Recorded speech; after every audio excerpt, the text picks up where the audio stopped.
Silah roj baş hevanno. Hêvîdar mûte başin selametin çend û çêk û me amade kirin dixwazim cwara pêşkêş bikim lê pêşî dixwazim bibêjim besê hozat piştî demekî dirêj daxuyaniyekî daye medya haberê tiştên balkêş dibêje. Behsa vê pêvajoyê dike, amadekirina qanûnan dike. Em weke şoreşgerên tevger azadiya Kurdistanê em nelbende efûyekî ne. Me suç nekiriye, em naxwazin werin efû kirin. Em naxwazin vegerê malê xwe me ji bo şoreşê dest bi vî karê kiriye em ketine ser rêyekî û em ê şoreşa xwe bidomînin heta dawî. Tiştek ku em dixwazin rêya me were vêkirin ku em bikevin vegerin welatê xwe di nava pergaleke qanûnî de em tekoşîna xwe, mücadela xwe bi rêbaza demokratîk bidomînin. Lê tiştê ku em dixwazin bi ser xînin hene. Em derneketine çiyê ji bo em vegerin malê xwe. Ji bo em tevlî civakê bibin. Tiştê ku em naxwazin qanûn manûnên ef û mafiyê dibe bila tu kesekî ji me re behs neke me suç nekiriye. Ef û ancak ji bo însanên sûcdar tê xwestin hevanda. Tayyip Temel dibêje em li bendê ne ku İlham Ehmed were Tirkiye. Çawa tê bi kîjan armancê tê, bi kîjan wesîlê tê, wextê ku were gelo ew ê bi rayedarên dewleta Tirkiye re hevdîtin çêbike yan na, gelo îmkan çêbe ku ew ê biçe cem Rêzdar Abdullah Öcalan hevdîtinekî pêra çêbike. Tiştê wisa jî mümkün in.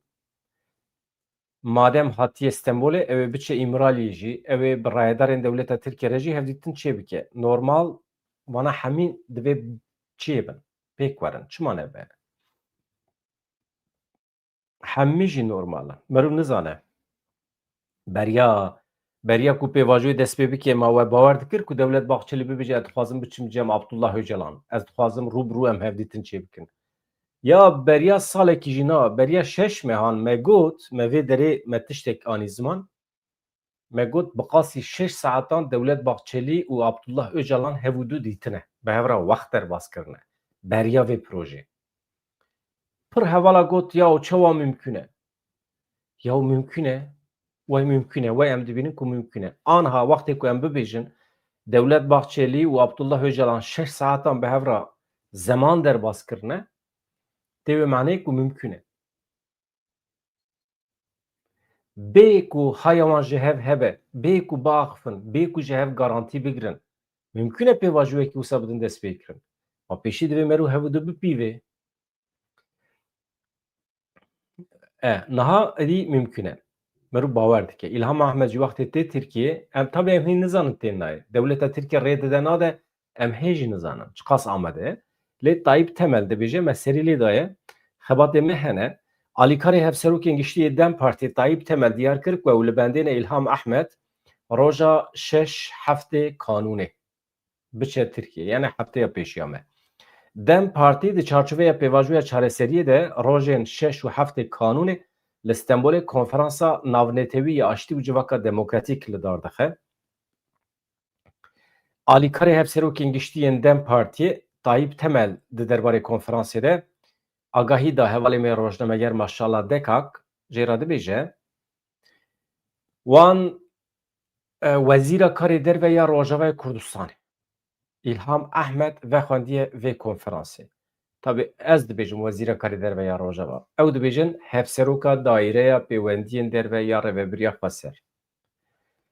Dibêje me ji bi rêz İlham Ehmed xwestiye me jê re vexwenname şandiye dawetname ji bo were tevlî vê konferansa me bibe.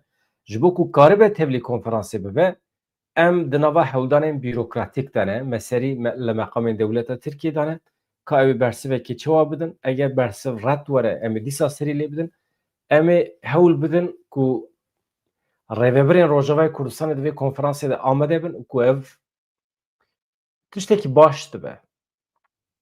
Tiştekî dişkê. Merû dîsa ji şûmigê derbas dibe. Ji şûmigekî nû. Li pêşiya me tonkî şimûk hene. Hûn çi dibêjin? Merû derbas be. Mesela çûyîna heyeta komîsyona parlamentoyê a İmraliyê jî ew jî derbasbûna ji şûmigekî ye. Tiştekî xweş e. û wextê ku merûv biçe şûmik tê wê manê ku tu wextê derbas bî êdî şûma nikarî werî. Ew dî temam e. Ew dibe garantî di cêva te de ye. Dewleta Tirkiye dî nikare bibêje em rêxistina terorê me hetab nagirin. Gotinê berdayî ne. Devleta Tirkiye din kare bibêje terör başî û nizanim çi em muhetab nagirin. Me tu car bi terorê re bazarî nekiriye. Derê we. Êdî nabe. Devleta Tirkiye nikare tu cara Kurdan inkar bike. Çû êdî. Yani ev hemî şûmigin tu jê derwas bûyî. Baş e? Devleta Tirkiye nikare êdî bibêje şerê Kurdan êl hember devleta Tirkiye ne meşru bû. Meşru bû. Wan jî nas kir. Êdî nikare bibêje ku terör ji silahê hez dike ku ew aşiqê silahê ne ji ber vê yekê tê. Yani ev hemî şûmigin derbas bû hevan no serê we neyîşînim temam. Tayyip Temel dibêje em bawer dikin ku wê ev hevdîtin me bi êrênî dibê me ber bê deverekê eremî ve bibe, bi êrênî encam bide. Hêvî dikim ku Birêz Ehmed İlham Ehmed karibe were Tirkiye divê konferansê de amade be. Hevdîtinê me yê bir meqamên dewleta Tirkiye re wê bi ser bike. Em ê bersivên erênî bigirin. Divê qenaeta me ew e. Ji herêma Kurdistanê jî em dixwazin rayedar werin tevlî bibin. Alîkarê Hevserokê Dem Partiyê Tayyip Temel Serdana Rêzdar Mesûd Barzanî ya Cizîrê jî bi bîr xist.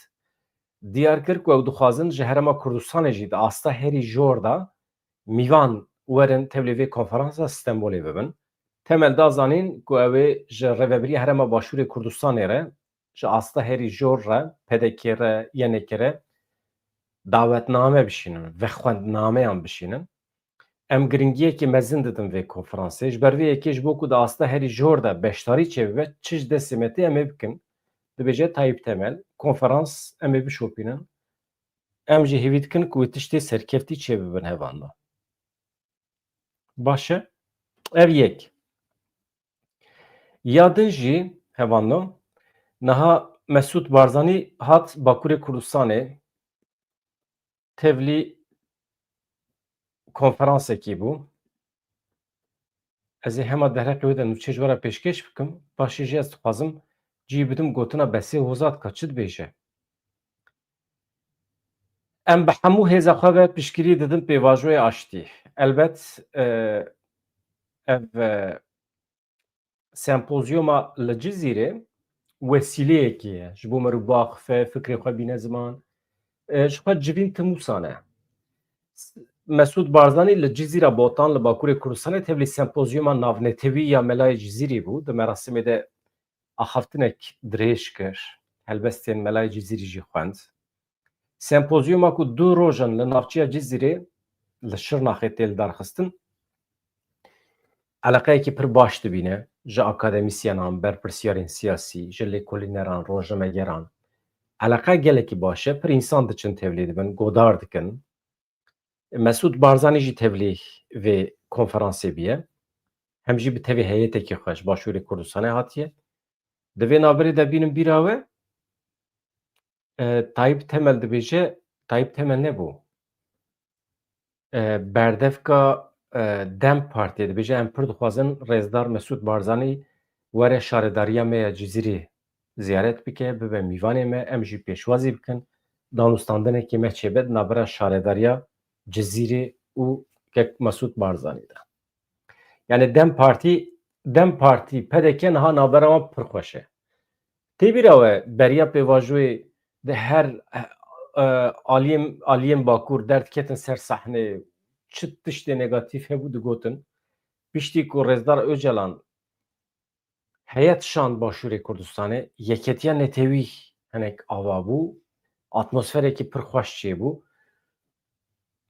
Hemî bi xêra vê pêvajoyê. Yek ji tiştên ku vê pêvajoyê başî aniye, yek ji başiyên ku vê pêvajoyê aniye nava milletê Kurd, ev yeketiya netewî ye. Ev hewaya xweş e. Bila wisa bidome hevan da. Pir xweş e. Yani em xuya dike ku Başûrê Kurdistanê jî amade ye ji vê yekê re. Hewaya siyasî amade ye. Ya îcab nake. Tişta herî hêsan ew hevan no merû ji xwe re dijmin qezençke. Mesela tu rabî vê hetayê warê ji xelkê re bidî xebera. İftira li xelkê bikî, sûjbar bikî. Vaya hêsan e. Vaya zimanê însanên besît e. Pir hêsan e. Merû dijmin qezençke. لی از زحمت اوه مرو دوست قزنش بکن مرو ریبازا عشتی ببینه ev mühime. Ev li cem rêzer Abdullah Öcalan heye gelek insanê me fehm nakin. Dew çi ye, mesele çi ye? Şerkirin jî hêsan e. Dilşkenandin hêsan e. Ama qezençkirina dil zehmet e. Wextê ku meriv mesela kî dikare bû atmosfera aştiyê ya navxweyî ya Kurdan ava bike wisa? Çawa mümkün bû? Em hemîl ser tetikê bû me digo ha îro sibê şer derdikeve. Îro sibê gerîla û pêşmerge tên hemberî hebû de. Yani vê derê em ya gotina Mesûd Barzanî heye rijandina xwîna Kurdan heram e. Êdî çû. Tu jî em şer nakin û ser soza xwe jî ma. Li ser soza xwe ma. Mesela di 5-6 sal berê wextê ku dewleta Tirkiye operasyonên pir berfireh anî ser başûr, zextekî pir mezin da ser PDK ji bo heqeten tevlî şerê germ bibe. Hin provokasyon jî çêbûn. Heta şehadet jî çêbûn ji her du aliyan.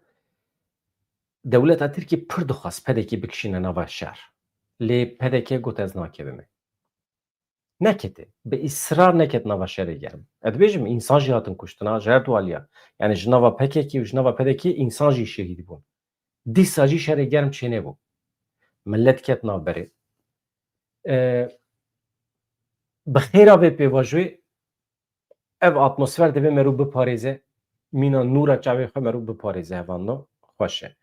Em li ku mabûn me gotibû Melayê Cizîrê dibêje Serok Mesûd Barzanî tevlî heyetekî ji Herêma Kurdistanê tevlî konferansê bû ya li Cizîrê gotarekî pêşkeş kir. Çi got? Dibêje Melayê Cizîrê stirkeke geş e tu carî naçe ava. Ser qafîleyê Rêya Heq e Melayê Cizîrê helbestên wî tu carî kêm nabin. Li tekyaya Barzanê li huzûra Şêx Ehmedê Barzanî dibêje her tim helbestên Melayê Cizîrê dihatin xwendin. Ev yek jî nîşan dide ku nêzîkatiyeke çawa ya ruhî di navbera wan de heye. Mesûd Barzanî di axaftina xwe de bawekî eşkere piştgiriya xwe ya ji bo pêvajoya çareseriyê ya li Tirkiye ragihand. Spasiya Serokkomarê Tirkiye Recep Tayyip Erdogan kir.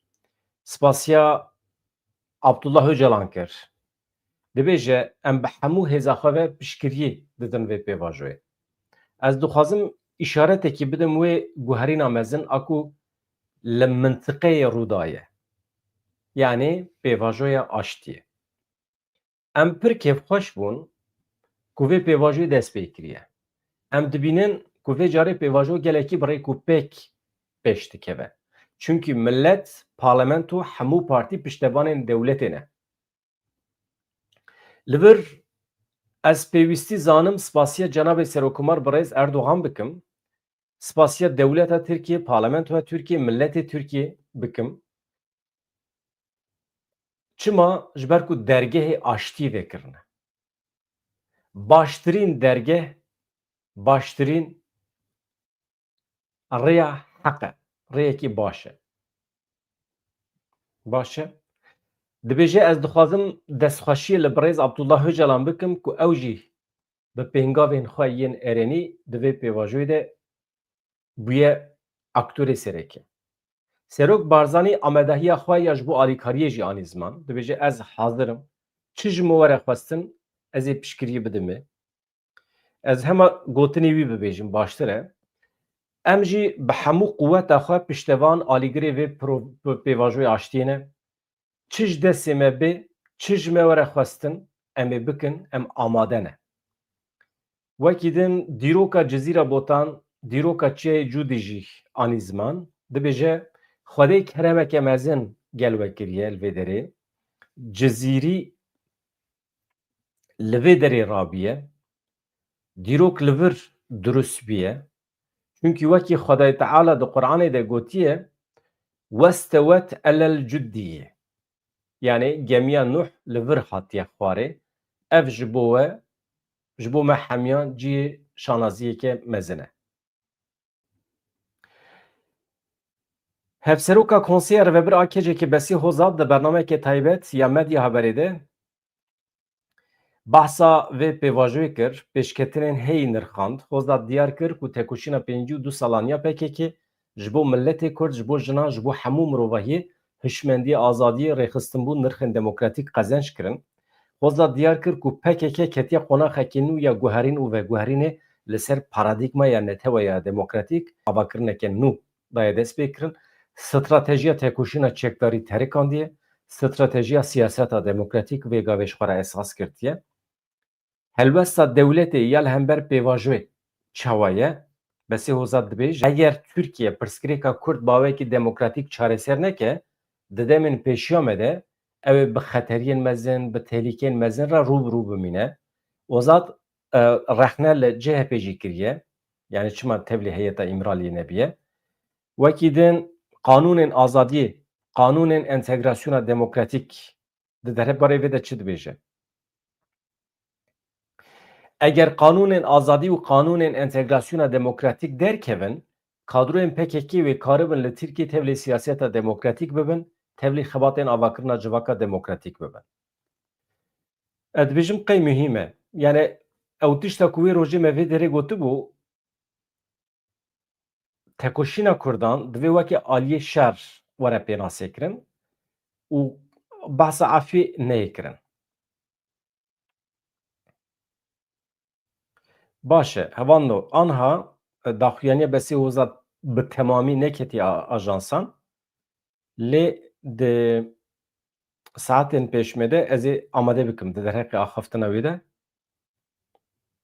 Baş e, ez dibêjim qey ez xatir ji we bixwazim hevano. Saetên pêşme de ez ê daxuyaniya besê hozat hinekî vêkirî şîrove bikim, di ber çavara derbas bikim, kim bikim, redakte bikim, bînim pêşkêşî we bikim.